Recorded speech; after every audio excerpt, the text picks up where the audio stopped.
C'est allé de mauvais à pire pour le parti britannique des travaillistes. Une autre défaite cuisante aux urnes pour le principal parti d'opposition du pays. Plus de 5000 sièges étaient en lice lors de ces élections locales.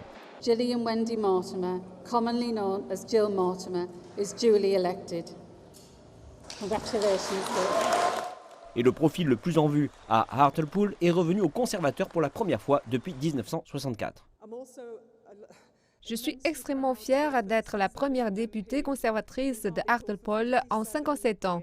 Et pas que cela, je suis aussi la première femme à être élue en tant que députée de cette ville. C'est un résultat véritablement historique et un jour significatif. L'élection partielle représentait le seul siège à pourvoir au Parlement britannique, mais à travers l'Angleterre, l'histoire était similaire. Les conservateurs gagnaient du terrain, souvent au détriment des travaillistes. Une impression de déjà-vu après les élections générales de 2019 qui ont vu les sièges du nord de l'Angleterre tomber les uns après les autres aux mains du parti de Boris Johnson. Les derniers résultats ne font que renforcer son emprise déjà solide sur le pouvoir.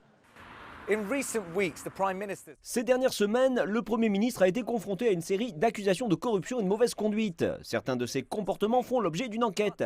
Mais le récent succès du Royaume-Uni concernant les vaccins de la Covid et la ligne adoptée sur le Brexit lui ont valu un fort soutien. Pour son homologue, Keir Starmer et le Parti travailliste doivent faire un examen de conscience après une nouvelle défaite catastrophique.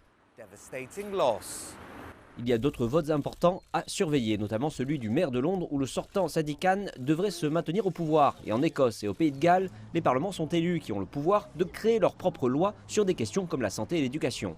Et avec le Parti national écossais au pouvoir et plusieurs autres s'engageant pour un second référendum sur l'indépendance, les appels à la séparation de l'Écosse à l'égard du Royaume-Uni sont de plus en plus nombreux. J'espère que l'Écosse, que le vote comptera cette fois, vous savez, et si le pays veut aller de l'avant et devenir indépendant, alors c'est une bonne décision et le temps est propice à cela. Je suis assez contente de rester ici en ce moment et cela me convient. Je pense que cela ira fort avec le Parti national écossais. Il y aura une véritable surprise tactique dans le vote pour s'assurer que tout n'est peut-être pas aussi clair qu'il le pense.